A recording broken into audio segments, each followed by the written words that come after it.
Hi, everyone, and welcome to the Sales Leadership Awakening podcast. I'm Colleen Stanley, and joining me today is my partner, Stephen Rosen. Stephen, good to see you again. Good to see you, Colleen. Thank you. It's my honor to welcome, I was going to say my good friend, but my friend, David Hennessy, Vice President of Sales of Kite Pharma, overall nice guy, and what I would call an enlightened sales leader. David, Oh, if you can share a little bit about yourself, your role, type of sales, a bit about your sales team, and really what I love about Kite is the amazing technology that they've brought to market, and maybe just share a little bit of that with our audience, and then we can get into a little bit more about what you're doing. Hi, Stephen. Hi, Colleen. Thank you for having me. I'm happy to share a little bit about what we do at Kite and my journey to here. So I'll start with probably the most important thing is what we do at Kite. And we're very fortunate to work in the oncology space. And Kite is all about in pursuit of a mission for cure. And how we do this is with our technology and our amazing people, of course. So the first thing we do is we collect a patient's white blood cells. So those are the fighting cells that you have in your body. We isolate and activate what's called a T cell, and then we engineer that T cell with what's called a chimeric antigen receptor, or CAR. So CAR T is a chimeric antigen receptor T cell. We engineer those to fight the cancer you have, in particular lymphomas and certain types of adult leukemia, mantle cell lymphoma, those types.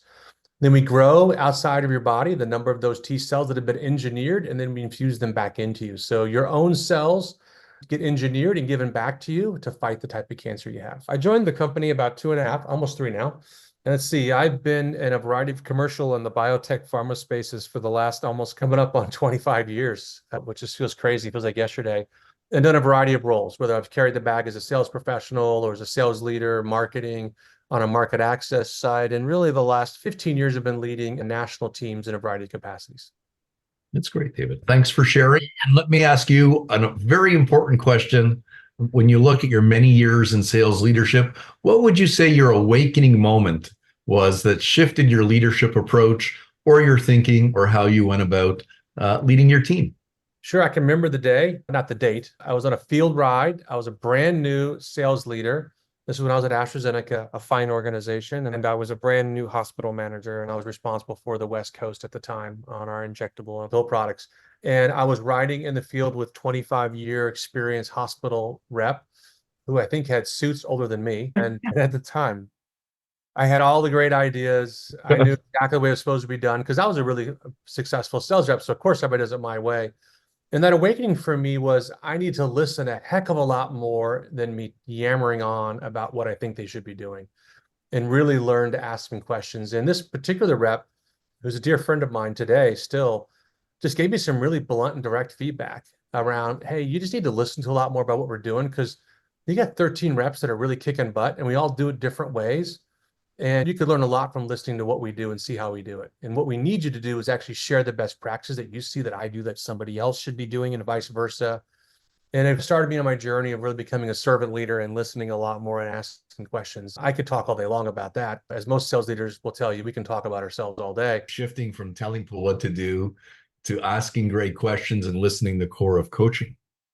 It's the core of leadership. It's the nice thing about the individual is they shared that with you early on in your career. So it may have saved some bumps along the road. It did made lots of bumps along the way. I was very thankful that I must have done something right that she thought it was good to invest in me.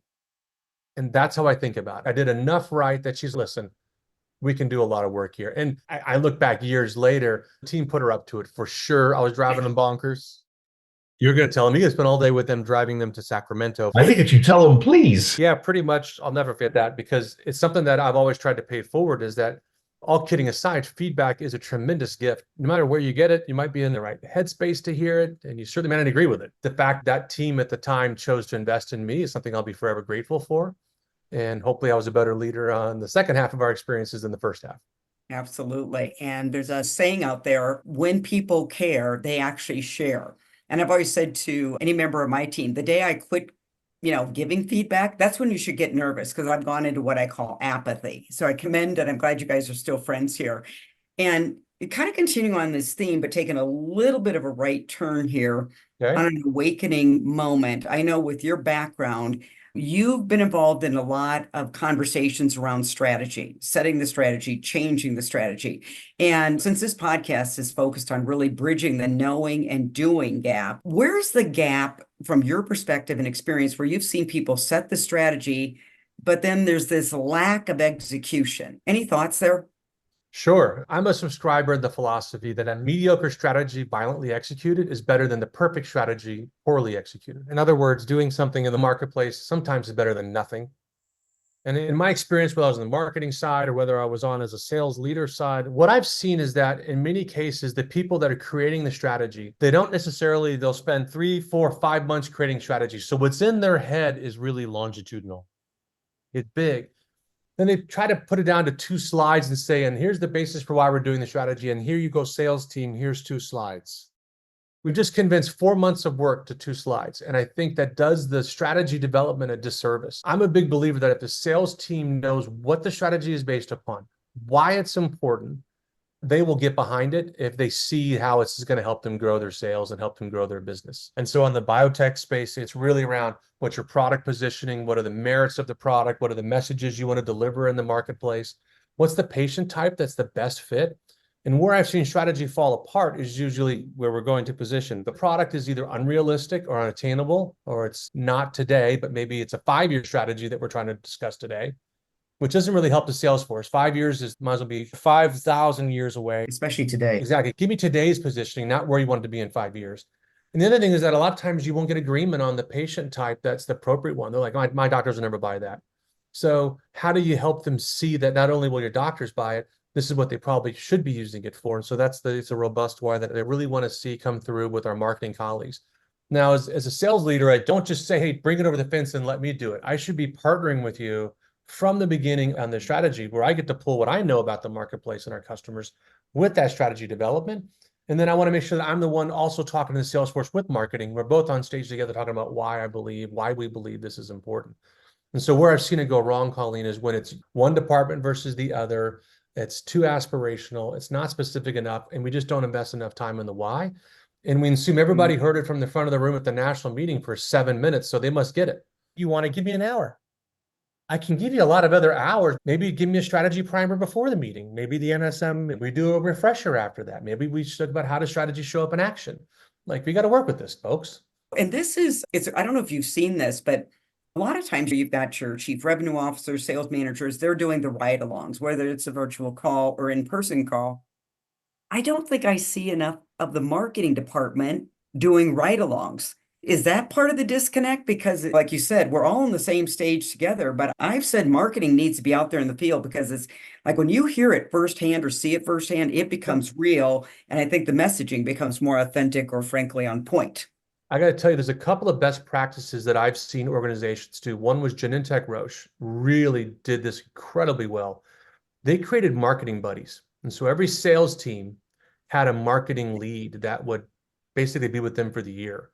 And they would be the ones that go to the regional meetings. That's what they would do their field days. That's who they saw at conferences and congresses, the customers in those regions. And that really formed a tight relationship. And I saw that, Colleen. So that's how it really worked very well in that sense. That's something I've carried forward with Kite that I think is really, until you see your sales sheet or your patient type in front of a customer getting beat up, you don't really live. The best practice I saw was when the marketing team would create field input teams, more specific teams. So they'd say, hey, we're thinking about redoing strategy. Let's get 3 or 4 salespeople to at least listen in on our strategy development. It's good for their development. And more importantly, we're getting a real customer view on here. Or what's a new sales piece or patient type we're going to go after, whatever it may be. Forming 2 or 3 like small teams to get people in to the headquarters and get that experience. That has been really, very powerful. And Kite does that incredibly well. So does Genentech. AstraZeneca also did that really well, but in a much more focused fashion, because the discipline there at AZ was much more of a marketing-led organization. And I respect the heck out of that, because there was very clear direction almost always.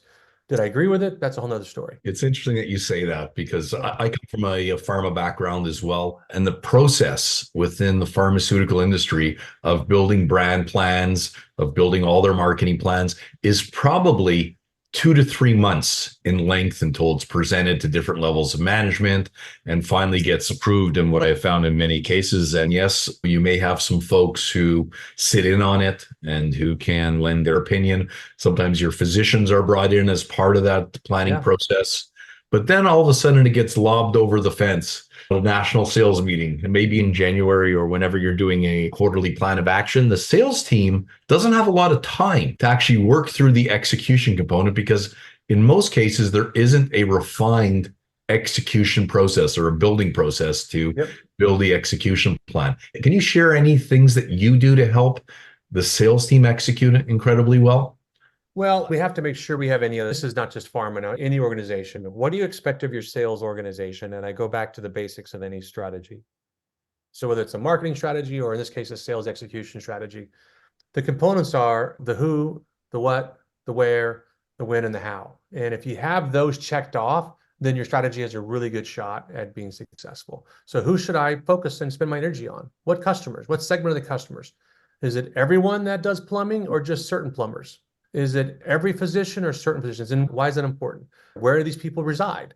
Should I drive 5 hours to see that high value customer out in the middle of nowhere? Or am I better off staying here with some medium value, but save 10 hours of my life? That's a trade-off decision that you have to give people guidance on. So who should I call on? Where am I calling on them? What do you want me to say, marketing? You've done the message we give. What's the core story we should be telling? Why should I use this product? Don't let me create my own version of that, for goodness sake. Let's put some science behind it. And then, of course, there's other attributes that kind of go with that. So the who, the where, the what, and then the how is obviously our attitude, how we show up as individual. How we excited about this? Are we moping around throughout the day? 100% controllable, by the way, by us. And then each one of those has a why behind it. If you hit those elements, then your execution will be good. And when in my experience, Stephen, whenever I've seen poor execution, it almost always falters on one of those. I didn't realize that the customer is that important. I didn't realize that's what you expected of me.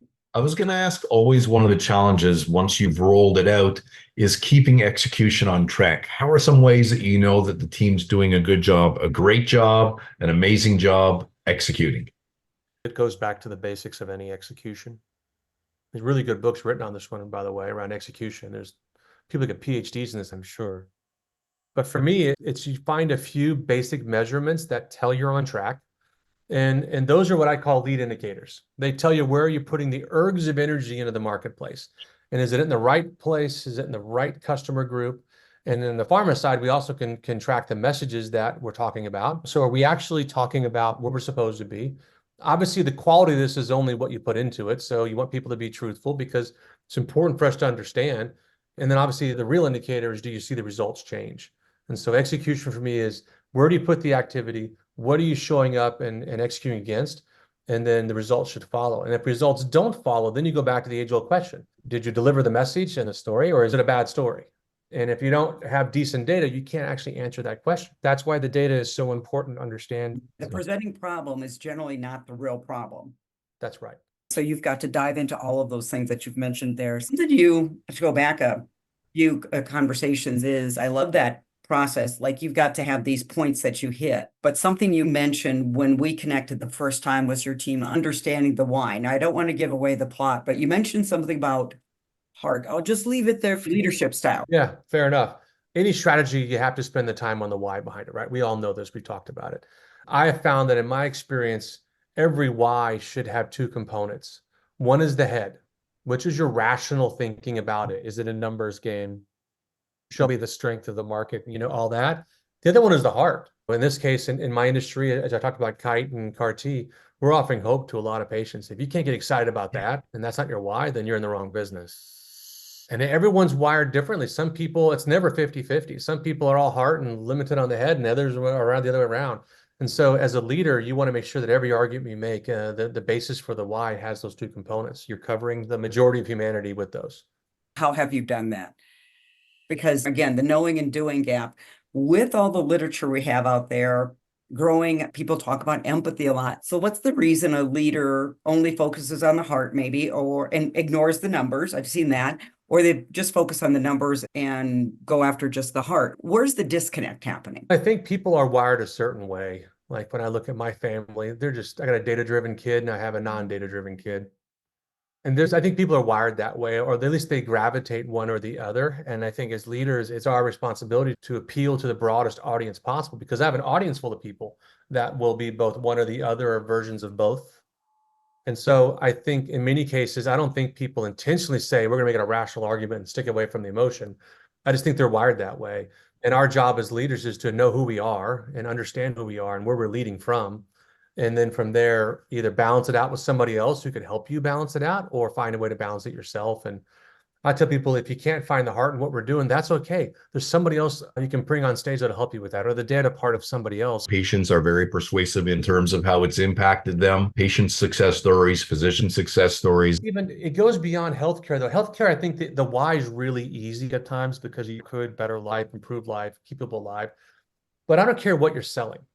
There is an emotional argument to be made for every single product sold. It'll make your life easier, which translates to you'll have more time with your family if you choose to, right? You'll be able to get work done, to do something else that you enjoy doing. The more efficient mousetrap allows you to have a cleaner home, free of pests. Like, you can think of any emotional argument you want to have. And I think anytime you don't rely on both the head and the heart, you're leaving yourself open to a competitor perhaps doing that. Absolutely. You remind me, I can't even believe this. This is something 15 years ago. And I had a colleague, and I don't even remember his area of expertise, but he was facilitating a workshop with RTD bus drivers. And, they were kind of like, he goes, and I think he was trying to get to the why. And they were all looking at him like this. And he finally started saying, do you get people to doctor's appointments? Do you get people to visit their aging parents? Do you get people to school? And Yep. all of a sudden, just the difference in the emotion when these people realize I'm not just driving a bus. And I think it goes to your point. You can find purpose in almost everything. So I really appreciate it. That's exactly right. I know Simon Sinek specializes in this area. He's extraordinary in this area. I'm sure you are familiar with his work.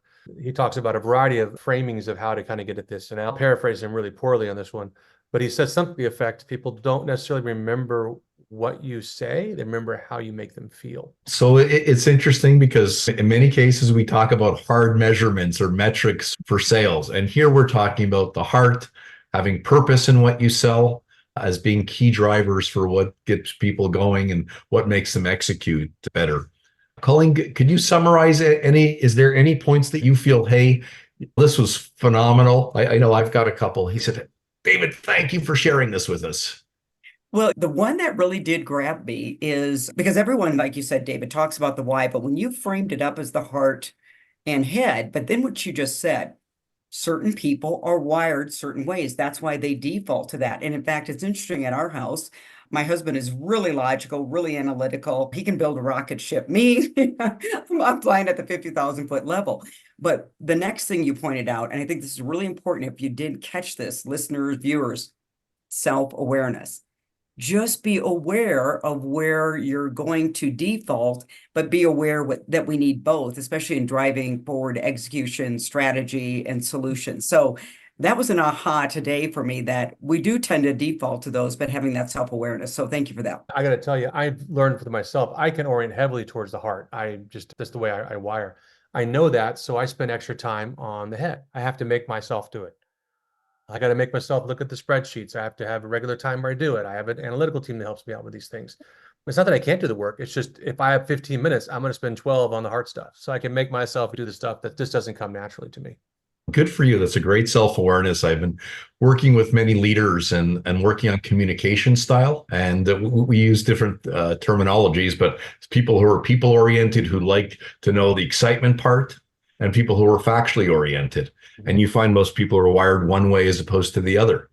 But the most effective communicators are ones who appeal to both. And if you're naturally people-oriented or heart-oriented, then find a way to toggle up on your hows or your details so you can win both parts. So to me, one of the, I think, really insightful points here is you have to understand the why and understand the how. And as effective sales leaders, by being able to communicate across what you have said, the what, the why, the how, and maybe even the who's going to do this, really creates full level of people understanding, because you're communicating to 4 quadrants. And as a result, you get better buy-in, better execution, better performance. Stephen, I think everyone, at least in sales leadership, fancies himself a strategist. weekend strategy all day long, especially if it's the wrong one that you're executing that somebody else created. But all kidding aside on that, I think that framework of the who, what, where, and how, I learned that at AstraZeneca, which did amazing strategy. I will tell you, they are really good at that work. And if you can't put your strategy on a single piece of paper with your basic positioning, your who, what, where, and how, and the why, then it is overly complicated. It is at risk for being executed poorly. And so I always ask for the one pagers from my marketing, driving bonkers because I want to have. And then I'll share with my sales leaders. This is what it's supposed to look like. Is it this way every day? Of course not. But this is what you should be striving for. David, I'm in line with you. And one of my beliefs, and I'm not wired for strategy, I'm wired for tactics. Colleen is much more strategic than I am. But I believe that if you want to execute with a large sales team, you have to boil things down to simplicity to get effective execution. And one page to me is about simplicity, because it takes a long time to boil down 3 months of marketing activity into one page. It's not a binder anymore. It is marching orders. David, I want to thank you. I think it's been great. As we wrap up another insightful episode of the Sales Leadership Awakening podcast, we hope you gather some valuable strategies in terms of how to effectively communicate to your team to ensure great execution. We know we have to do it, but I think David has shared some really good ways that he goes about bridging that gap. And if you like what you're hearing, I suggest you take the time and subscribe to our podcast to ensure that you get every week's edition out, and it helps awaken you that we provide tools and really great leadership through some of our wonderful guests to transform and make you a better leader. Thanks very much. Thanks, David. Thanks, Colleen. Thanks, Stephen.